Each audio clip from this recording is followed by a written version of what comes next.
They put us inside of this thing, right? They drove the bus in something that closes behind the bus, and then they search the bus like under it. You know what I'm saying? So everything 360 around the bus is caged in barbed wire fence. And we're just looking around like, damn, we could see the COs moving around outside. And you know, the county COs are kind of fat and goofy. These COs are like big, jacked up, military looking type dudes. They're searching through, they wave us through. We pull into like a parking lot type thing. And then, you know, we got to get off of the bus. So when we get off of the bus, you got to line up inside this big garage looking thing. It's huge though. You know what I'm saying? There's different rows for different buses that can, you know, drop off 40 something people. Half of us got on one side of the wall. Half of us got on the other side of the fence. So there's a wall and a fence. And I mean, there's like 20 over here, 20 over there. This dude comes out. Tall ass black dude. Come to find out his name is 6'6". This is the infamous 6'6" that everybody knows about at CFRC. And he just, you know, he starts, it was weird. Like he started quietly talking and got louder and louder and louder as he was telling us what to do. You know what I'm saying? He basically told us, when I tell y'all to strip, y'all are going to strip. You understand? And then, you know, no one said nothing. You know what I'm saying? He's like, listen, I'm going to tell y'all one time. When I speak to you, you are going to say, yes, sir. Do you understand? Everyone's like, yes, sir. Do you understand? Yes, sir. Strip. Everybody, man, listen here. Boy, I flew out my clothes so goddamn fast. Everything gone, everything off. I'm holding it in my hands. I'm talking about we had to go quick. Them boys was not playing nothing. A couple more COs was there staring us down. He said strip. Boom, we out of that. Now we all standing, 40 of us, butt ass naked. 20 on my side, 20 in front of me. Everybody's looking up because you're not trying to look at the man in front of you. You know what I'm saying? So boom, he tells us to throw our stuff in front of us. We throw it in front of us. While he's giving instructions, he tells one of these butt-ass naked inmates to stop picking up all the clothes off the floor and put it in a basket. So he starts doing that, right? Buddy at the end of the line that I'm not even seeing, he's in a wheelchair and he's missing his legs and he's not sparing them. You know what I'm saying? Buddy's still getting undressed. Why the fuck are you not stripped yet, inmate? Why are your clothes still on, inmate? Like, he ain't playing with him. Bro ain't got no fucking legs. Like, he's in a wheelchair struggling. You know what I'm saying? So he tells another inmate to help him out. So now you got this ass naked inmate helping an inmate with no legs get naked, man. It's crazy as hell, bro. And this is like the first 30 seconds of being in this shit. You know what I'm saying? Like, it just... everything just changed. We've never been spoken to like this by no county COs. And, hey, we had to go through the whole procedure. We standing looking up. He said, we're going to do a search. Y'all understand?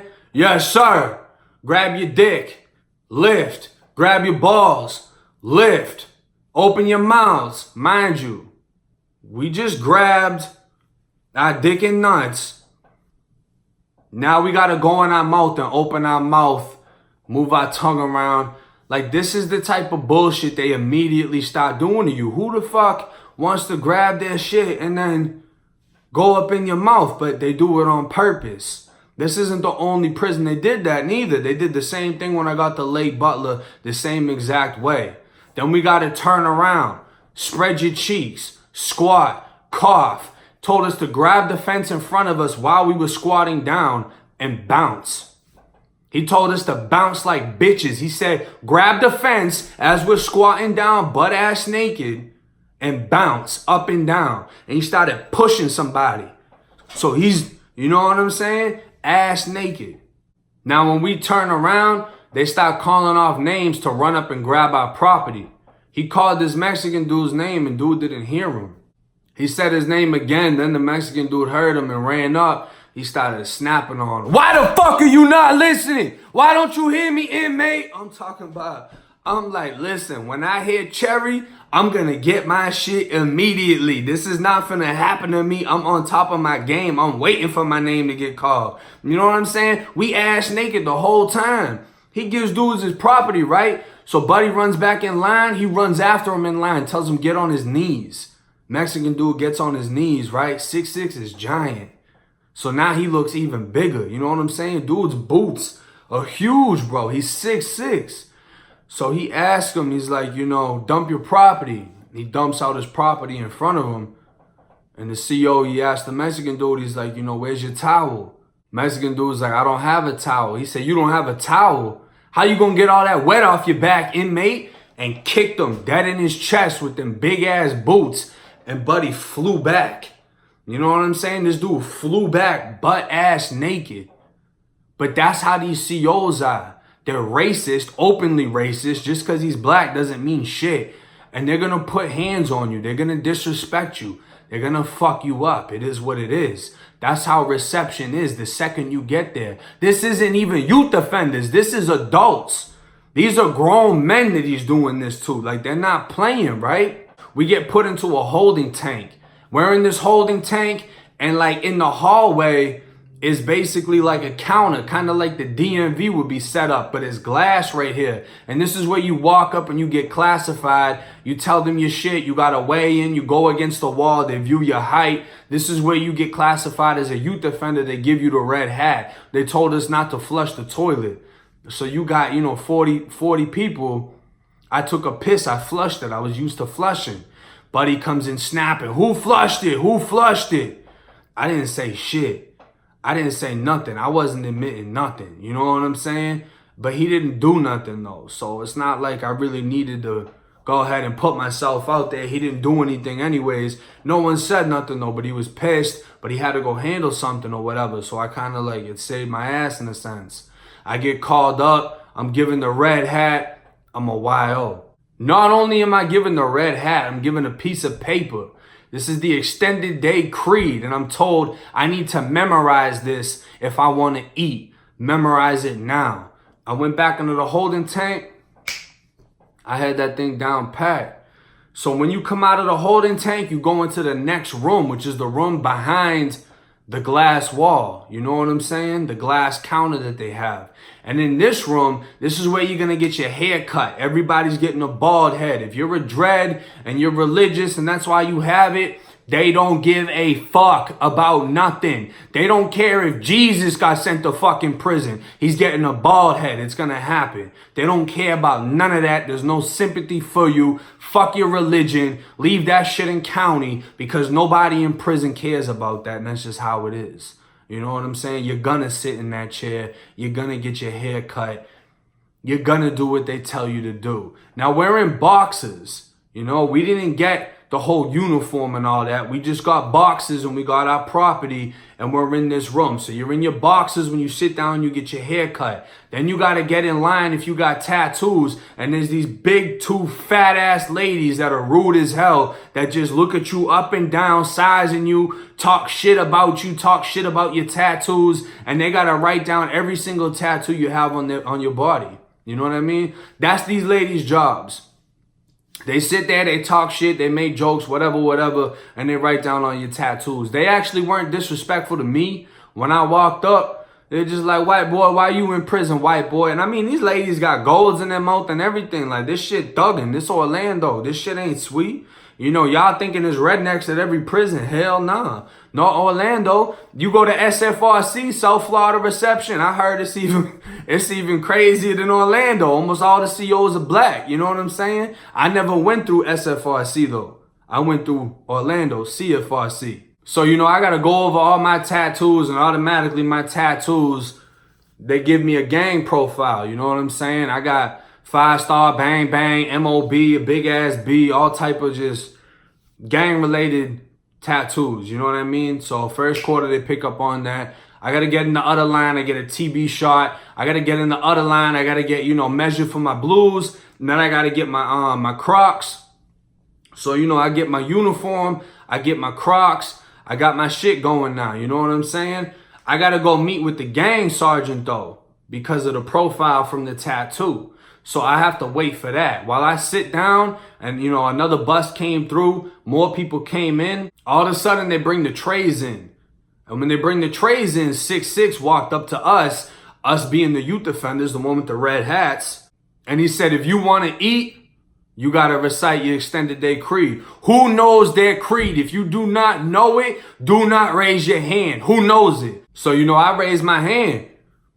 You ready, inmate? Yes, sir. Say your extended day creed. This is my state. He stops me first quarter. Inmate, look the fuck up, inmate. I look up. This is my extended day creed, sir. Watch your thoughts, they become your words. Watch your words, they become your feelings. Watch your feelings, they become your actions. Watch your actions, they become your habits. Watch your habits, they become your lifestyle. Watch your lifestyle, it controls your destiny. This is my extended day creed, sir. And he gave me a tray. I felt like I got into heaven. That's exactly how the fuck I felt. I felt like out of all the sins in my life, I just walked my ass in heaven. You know what I'm saying? I got in. I got into the golden gates. I got my tray. I knew I was good. I knew there was going to be no more attention on me from this crazy motherfucker that keeps yelling at everybody. I'm straight. I sit down. I eat my tray. The kid that was next to me, he didn't know his shit. He didn't get to eat. Someone else that was with us got caught talking. Their tray got smacked out of their hand. Food went all over them. It was fucking nuts. I wasn't really paying attention to nobody. I had my head down. I'm eating my shit. I'm ready to go. At this time, we got called to go to the dorm, but I hadn't met with the gang sergeant yet, so I had to stay back. So they all go to the dorm because none of them had gang-related tattoos. I got to go into an office with a gang sergeant. When I meet the gang sergeant, he's asking me all these stupid-ass questions like, oh, what gang are you in? Who's your big homie? He said, what gang are you in? So I'm not in a gang, sir. Well, they're saying you're a blood, so you're a blood. I'm not going to just openly say something to this police officer, to this gang sergeant of corrections, whatever the fuck he supposed to be. You know what I'm saying? He asked me, who's your big homie? Man, so I don't have a big homie. All right, your big homie's name is Big Homie. Like, literally, he filled out this whole game page full of fake shit. Like, I'm not even saying nothing, right? But because I missed it when they went to the dorm, I had to go to the dorm myself. So I come back out, from the gang little office or whatever, and I see 6'6", and I got to walk up and tell 6'6" that I got to get, sent over to the dorm. I'm like, fuck. Why do I got to be the one that has to talk to 6'6"? Like, why can't I be any other inmate right now? You know what I'm saying? I walk up, inmate, what do you want? I just need to go to my dorm, sir. They said I had to meet with him. And now they said I got to talk to you. And I'm all looking up because Buddy way the fuck up there. At this time, because like everybody was already pretty much gone, he wasn't really booting up. He wasn't acting crazy. Someone else actually brought me to my dorm. So I get walked over to hotel dorm, which is H dorm. You know what I mean? This is where they put the youth offenders. The first, I think it was wings, wing 1, 2, and 3. Wing 1 was 18 and under, 2, 19, 20, 3, 21 to 24. The youngest one, 18 and under, that's where I'm going. It's the baddest one. It's the wildest one. Man, look, when I got there, right, some fat ass redneck CEO comes out, brings me in, basically just let me know what it is first quarter. He's like, don't let anyone take your stuff. I'm not telling you what to do, but handle yours more or less. So I'm like, all right, bet. And like I said, in lockdown 23-1, everyone's staring at me through the glass door. I went in there. They pressed me. I'm telling them I want my TOH. I don't even want to talk at this point. You know what I'm saying? I actually knew someone else from Tampa that was in there. Everything I said was verified. I had to beat the shit out of my bunkie. But the crazy part was, once the other shift worked, this shift was gangbanging. The black dude was supposed to be in with MPI, which is from Tampa. The Spanish dude was a Latin king. Once my name got up, I got cool with the Latin king that was in Wing 1 with me. You know what I'm saying? Shout out to Bone.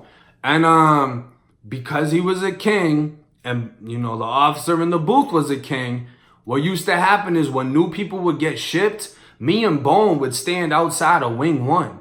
And he would let us greet the new inmates. So he would ask, is anybody here in a gang? Me and Bone would raise our hand. Then the other inmates would raise their hand. You know what I'm saying?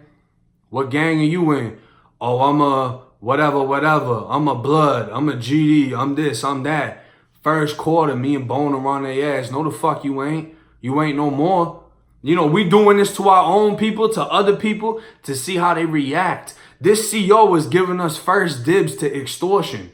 This CEO was letting us run down and verify who was who. You said you was a blood, we took you in the mop closet and pressed that. You know what I'm saying? You said you was a king. You're getting in a mop closet and we're pressing you. And if we want to, we can beat the dog shit out of you in here, make you break it off, make you fold, whatever it is, before you even get put in the dorm. And the COs let us do this to control the gang politics in a sense. Like, so they were basically controlling the violence. They knew it was going to happen when they got put in. So they took the two heads, basically, you know, top king, top blood, because the other bloods got shipped out. So now I'm the only blood that's in wing 1. And I have fought like 7 times already in this bitch. So people know who I am, know what I'm doing. They know how I'm rocking. You know what I'm saying? And I got brothers that's in other wings, Tampa that's in other wings, Tampa that's in this wing. So I have my name up a little piece. And he's letting us basically get to them before they get into the dorm, before they really get flipped. We have it solidified. All right, he's good. He's paying us. He ain't shit. He ain't allowed to talk no more. And they're letting us do it, bro. So imagine you come to prison and all of a sudden the CO is putting you in a mop closet with 2 other inmates and letting them fuck you up. You don't even want to fight back because you don't know what the CO is going to do. You know what I'm saying? And he's letting us beat the dog shit out of you. And that's just how it was. You know what I mean? These 2 specific COs were pretty much banging on our side. And, I mean, we was getting K2 and everything off of them. This is the thing, though. They never told us to do nothing. We wouldn't do something if they told us to do it. And we got into it with them before. You know what I'm saying? We got into it with them just like we got into it with other COs. But they knew what it was. They knew that if they put people in the dorm with us, we're going to run down on them because we were the cleanup crew. So we were allowed to come out the cells, mop, sweep, whatever it is. We would get your cell popped and run off in there and we're going to flush you. And this is reception. This is how reception goes. You got people their first day getting flipped in there. You got people that were getting cut at reception. You know what I'm saying? This is your first test of prison. This is the first time you're going to run into people that's been to other prisons that are coming through here getting transferred somewhere else. They're telling you how crazy it is when you get to Sumter, how crazy it is when you get to Lancaster. They're building you up. So while you in here, this is like the proving grounds. You want to stop popping it off. You want to stop getting violent. You want to stop running down and doing what you got to do because that's what you're going to have to do once you hit that prison. And that's how we pretty much controlled it and was rocking with it. But at the same time, there was COs, you know, one of the COs ran down on my brother and told him he wants a tooth. And, you know, he put his gloves on and was punching the shit out of my brother in his face, trying to knock a tooth out. You know what I'm saying? There was times when the COs would beat the shit out of us. There was times when, you know, I got the shit smacked out of me. I seen somebody get beat the fuck down by the COs inside of the mop closet. It wasn't like it was just, we ran it. We didn't run it. But they let us run ourselves while letting us know they ran everything, if that makes sense. We only had so much room to really feel like we had any sort of control. And at the same time, that was only one shift. Every other shift was fucking us up. We would get the shit beat out of us. We got a PT. We got to do crazy amounts of push-ups, sit-ups, whatever it is. You know what I'm saying? They would run showers and only give us like 5 seconds to be in the shower and then get the fuck out. And then we got to go back in the cell. It was crazy. It was madness. We weren't really allowed to hit canteen like that. And when they let us hit canteen, you can only get like 15 items or some shit. You know, so everybody's getting ran down on because we're starving. We go to chow, we're getting the trays slapped out of our hands. This is reception. This is Florida State Prison reception. This is just your first, you know, month and maybe a week to 2 weeks after that before you get sent to your prison. It's crazy as fuck. It's nowhere you want to be. I hope none of y'all got to go through it. It's 1090 Jake, man. I'm rocking with y'all. Y'all rocking with me. Till next time.